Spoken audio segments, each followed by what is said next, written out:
Good morning. Good morning, sir.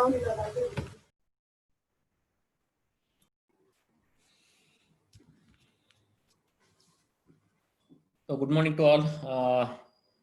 As we were discussing in the earlier classes regarding the disinfectants, we have seen that disinfectants are the chemicals which would either kill or inhibit the growth of the microorganisms by various mechanisms.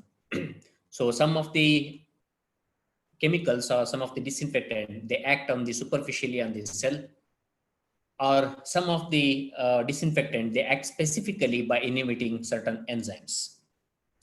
Overall, the different disinfectants, so they're having various type of the activity or various mechanism of action. So if you, in a nutshell, if you see this particular diagram, you can see how where are the different places of a microorganism, so where these disinfectant affect. If you take into the account of the alcohols, biguanides, chlorine-based compounds, phenols, and quaternary ammonium compounds, so most of the time they act on the membrane or the cell membrane of the bacteria or some of or the microorganisms by altering their permeability or potential difference. Also, they may affect on the ATP synthesis, since in case of the bacteria, the ATP is synthesized in the cell membrane, and also they may alter the electron transport chain. And aldehydes, biguanides, peroxygens, and phenols and quaternary ammonium compounds. So they may also act upon the DNA, directly act on the genetic material, and they bring about the alteration, certain mutations, or even they may inhibit the multiplication of the DNA. And similarly, the alcohols, biguanides, peroxygens, phenols, and quaternary ammonium compound, they also act as a biocides, which is inducing the autocidal activity, that is the accumulation of the free radicals in the cell, and thereby bringing about the various chemical reaction, especially the oxidation reaction, and inhibiting or the producing the toxicity in the cell. And also some of the disinfectant, they act by inhibiting or by combining with the thiol, amino and sulfidyl groups in the certain enzymes, and thereby inhibiting or controlling the metabolism of the microorganism. And especially the peroxygens, they act upon the ribosomes, so where they inhibit the protein synthesis. And alcohols, so they denature the protein or they precipitate the proteins. And bisphenols, so they act enzymatic activity in the lipid biosynthesis, so which is very important for the production of the cell membrane, and where that enzymatic that lipid biosynthesis, when it is inhibited, so definitely the organism multiplication will be inhibited. And alcohols also, they bring about the cell lysis. And some disinfectant, they act upon the cell wall by various mechanism. And they may also act on the as the cytosols, so which is the coagulation of the cytosols in the cell of the bacteria. So like this, the disinfectants, they act on various parts or the various the chemicals which are present in the cell, and either inhibit their growth, or they bring about the death of the microorganism. So if you see this, so one thing is very much clear, that the activity of the disinfectant is nothing but a chemical reaction, because here there are two different chemicals will be involved. One is the disinfectant, another one will be the chemicals which are involved in it, which are present in the microorganisms. So this chemical reaction can be taken into account, and similarly, so there are number of factors which are involved in controlling this particular disinfectant activity, or what we can call it as the factors affecting the disinfectant activity. Because when we say a chemical reaction, so there are a number of factors will be present which will control that chemical reaction. So similarly here also there are varieties of factors are there, so which will inhibit or which will affect the disinfectant activity of these disinfectants. So let us see what are these different factors, so which will affect the disinfectant activity. So these are the various factors which are going to affect the disinfectant activity. So as I told you, this disinfectant activity is just a simple chemical reaction. So definitely the first three factors, that is the time, concentration, and temperature, they play a very major role in the disinfectant activity, in controlling or in deciding the disinfectant activity. First one is the time of contact. That means how much time the disinfectant is in contact with the microorganism. So definitely, if it is in contact with the microorganism for a longer period of time, definitely it has got the more lethal effect. For the lesser period of time, so the lethality will be less. So quite natural that because the chemical reaction always it requires certain time, and with the time the effect will change. The second one is concentration. So this concentration once again, once again I'm telling you, so this is since it's a chemical reaction, so definitely the concentration of a disinfectant is going to affect the activity of these disinfectants. So lower the concentration, the activity will be less. Higher the concentration, the activity will be more. But it doesn't mean that as you go on increasing the concentration, the activity will go on increasing. But at a certain period of time, so definitely it will become stable. So they no longer there more reaction will take place. That is mainly because of the saturation of the receptor sites or the active the sites. And similarly, the temperature. We know that the temperature always it will help the chemical reaction. Uh, as you go on increasing the temperature, the reaction temperature, so definitely the activity of the reaction will increase. And similarly, the activity of the disinfectant will also increase. And these three factors, that is the time, concentration, and temperature, they are interrelated. That means if you increase the temperature, you can reduce the concentration. And if you increase the concentration, you can reduce the time of contact. So like that, so the time, temperature, and concentration, so all these three of them, they are interrelated and they are having a relationship. Anyway, we are going to study this particular relationship and how to use that particular relationship in using these disinfectants we are going to study. So the next factors are the type of the organism present, its number, and the condition. So definitely, so what type of the organisms are present? So we have already seen that the different organisms, they are having the different resistance towards these disinfectants.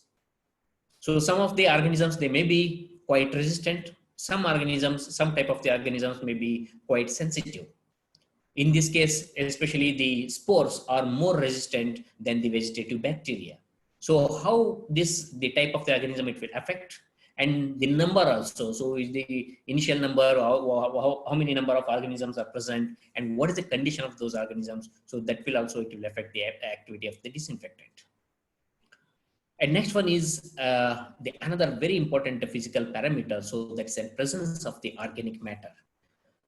We cannot expect a disinfectant to act on these microorganisms in a clean condition.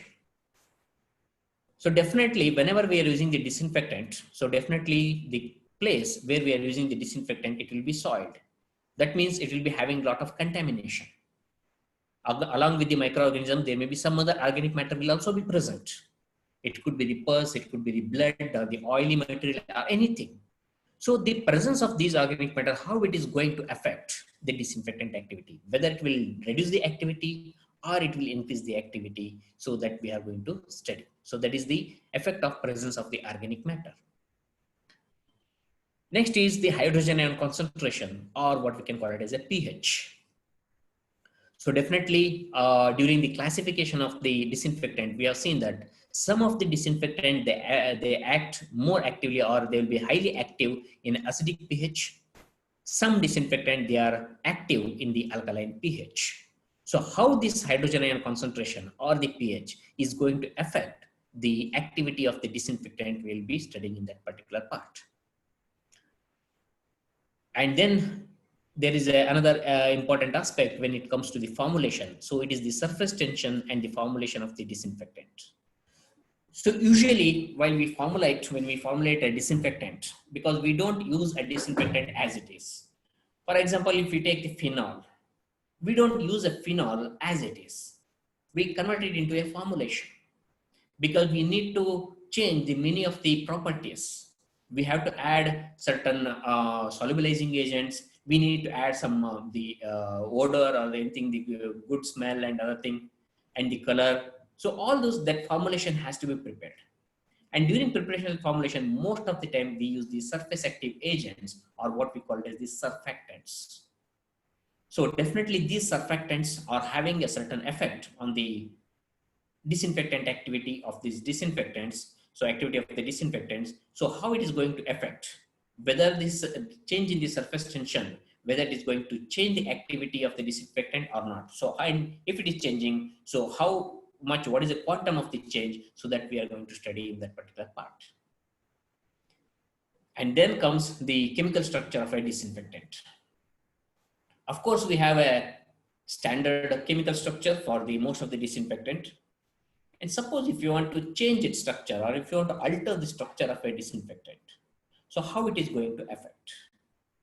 So in this aspect, we are going to take the example of only the phenol, and how to alter the structure of the phenol in order to increase the activity, so that we are going to study. And then nature of the surface to be disinfected. So what type of surface will be affected, or what type of surface can be disinfected more easily, and which type of surface they are difficult to disinfect, so that we are going to study there. And then finally, we are going to study the effect of other chemicals on these disinfectants, like what we call as the potentiation, that is increasing the activity, synergism, the combined effect of two different disinfectants, and the antagonism. That means certain chemicals which will inhibit the activity of the disinfectants. So that we are going to study in the last part. So these are the different factors which are going to affect the activity of the disinfectant. Is it clear so far? Yes, sir. So now let us start with the factors one by one. So the first factor what we take up is the time. So time is a very crucial factor. Suppose if you plot a graph of a viable count of bacterial population against the time. So when a population is subjected to a lethal environment, it gives a death or a mortality curve. That means when you plot a graph by taking the, so suppose what happens, there is a, there are organisms, and we are going to add the disinfectant to that one. And then with the different time intervals, if you check the number of viable organisms, so that the organisms, they will keep on getting killed one by one. It doesn't mean that when we add a disinfectant, when you use a disinfectant, all the organisms are not killed simultaneously. So it is a graph. You will obtain a graph. So this graph, what we call it as a this death or the mortality curve.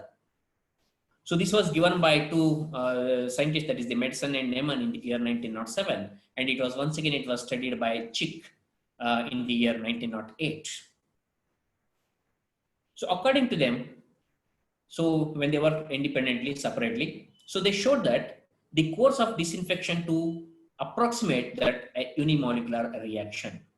So that means, so the activity of the disinfectant is nothing but a chemical reaction. It is just like NaOH plus HCl is equal to NaCl plus water. So similarly, the disinfectants will also act as a chemical reaction. It is just a simple chemical reaction, and it can be correlated with a unimolecular reaction. I hope you might have studied the kinetics of the chemistry, that is the first order and second order reactions in the +2, or even in the B form in the first year. Sorry, formed in the first year. So if you take up this, so it is shown that the principle of first order kinetics, it can be applied to the disinfection process. So at the rate of velocity constant, so that is what we call as K, it can measure the efficiency of the disinfectant. That is, K is equal to 1 by T log capital B by small b. So where this K is a measure of efficiency of the disinfection, or it is a constant, the first order kinetics constant. And T, it is the time of viable count to fall from capital B, that is the initial number of organisms, to the small b, that is a final number of organisms. Suppose if the initial number of organisms are 1000 and final number of organisms is 10, so then the B will be, capital B will be 1000 and small b will be 10. and T will be the time taken to reduce that number of organisms from B to B. And if by that one, if you calculate that by using this formula, K is equal to 1 by T log capital B by small b, then you will get the efficiency of the that particular disinfectant. So that is the first order kinetics which can be applied to the disinfectant activity. Now, so how does this particular the death curve it works? So there are three types of the death curves are obtained in the disinfection process. So if you plot a graph of time versus log of percentage of the survivors. So we are taking in the x-axis, we are taking the time, and on the y-axis, we are taking the log of percentage of the survivors. So that means how many organisms are remaining. So that log, that percentage of log of that percentage, we are taking on the y-axis. So here we will get the three different types of the curves, the death curve. So it can be any one of them can be obtained. So that's first one is A. So this curve, it is a disinfection process which is obeying the first order kinetic law. So that means as per the reaction, that is the formula what we are given, K is equal to 1 by T log B by B. So this particular curve, it will follows that. But this curve cannot be obtained always because it's a theoretical curve. But sometimes in particular disinfectant, so this curve can be obtained. So it's a straight line. So as the time increases, so the log of percentage of the survivors, it goes on reducing. And the second one, so now this is the first one, that is the curve A, so which is a pure straight line. And second curve is B curve. So this B curve, it is a sigmoid curve. So it's a S-shaped curve. And this is most commonly obtained. So usually when you work with the disinfectant and if you plot this particular graph, usually you get this sigmoid curve or it's a S-shaped curve. And this curve can be divided into three different parts. The part one, part A, it is a slow initial kill. So that means in the beginning, so when you add the disinfectant to the sample, so initially the most sensitive and susceptible organisms will be killed. And those organisms usually they will be less. So that's why it will take certain time to start up that chemical reaction and to kill the organisms. So that's why in the initial, that is in the A part, the number of organisms killed will be very less. And then comes the part B. So this part B, it's a faster near linear rate of kill, similar to the first order kinetics for the average resistant organisms. You can see that this will be almost a straight line. This particular curve is almost a straight line, isn't it? So this particular part, during this particular period of time, it will follow that first order kinetics. And when it comes to the third part, so that is the C. So this C is the slower death rate of the resistant organisms. So now what remaining is usually the resistant organisms, the most resistant organisms. So they will be killed slowly, and once again the killing rate, it will be reduced. So this will be a different portion. So like that, when you plot a graph, that is the death curve when it is plotted, so usually what we get is this sigmoid curve or a S-shaped curve, so which can be divided into three parts. That is the initial slow kill, so where usually mainly the sensitive and susceptible organisms will be killed. And second one is a near linear kill, or the rate of kill, the near linear rate of kill, so which will follow the first order kinetics, and it will be almost a straight line. And the C, so that is the C part, the later part, so where the slower death rate because of presence of some resistant organisms. And apart from these two, you may obtain one more type of the curve. It is a curve, C-type curve. So this is C curve. So this is obtained with the higher concentration of the disinfectant. So when you increase the concentration of the disinfectant, so this type of curve can be obtained. So usually in the beginning, especially up to here, so usually the killing rate will be very fast. It is almost, it will be linear and it's very fast. And then it may, at the end, it may little bit slow down, mainly because of presence of the resistant organisms. So this is what we call it as a death curve. So in the examination, you will have to explain this one if you are asked to write regarding the effect of time of contact on the activity of the disinfectant. So this curve you will have to explain. So or specifically you may be asked to write the death curve, the effect of the death curve. So now you have seen that this is the death curve, so which will follow the first order kinetics, and the number of organisms it will reduce with the increase as the time passes with the in contact with the disinfectant. Now, this there are many scientists they have worked upon this one, and the main conclusion of many of these scientists, what they concluded that these workers that the survival time, this survival time or this death curve is not usually constant, and its shape it is influenced by usually the number of factors and especially the concentration of the disinfectant which is being used. So this death curve I have shown you the theoretically it will be a straight line, and practically it will be the sigmoid curve. But the shape of this curve, it keeps on changing, and it is depending on the number of other factors. So one of the major factors which will affect this death curve or the survivor curve is the concentration of the disinfectant. So let us take the example of a phenol here. So when you plot a graph of the time in minutes and the percentage survivors on the y-axis. So initially, if you take the concentration of the phenol, that is the 0.66 percentage weight by volume. So this is the curve what you are going to get normally. So that means the time taken to kill the organisms is less. And similarly, if you, as you go on increasing the concentration, you can see that with the 0.55 percentage, so the curve is almost similar, but the time taken is more, little bit more. And here, and with 0.5 percentage, so the time taken is much, much more.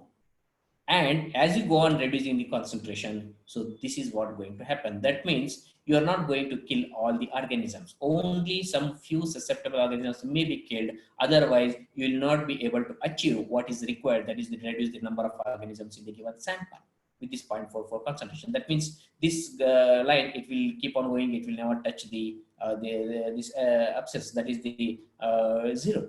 It will not come to zero. So that's how, so the death curve, it will, once again, it keeps on changing with the different parameters and especially the concentration of the disinfectant.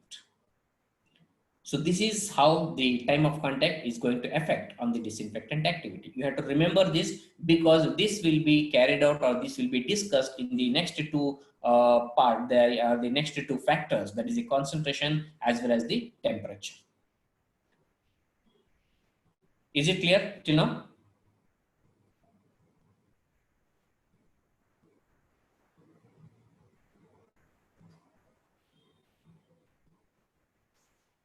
Is this concept of time of contact is clear? Yes, sir. Yes, sir. Okay.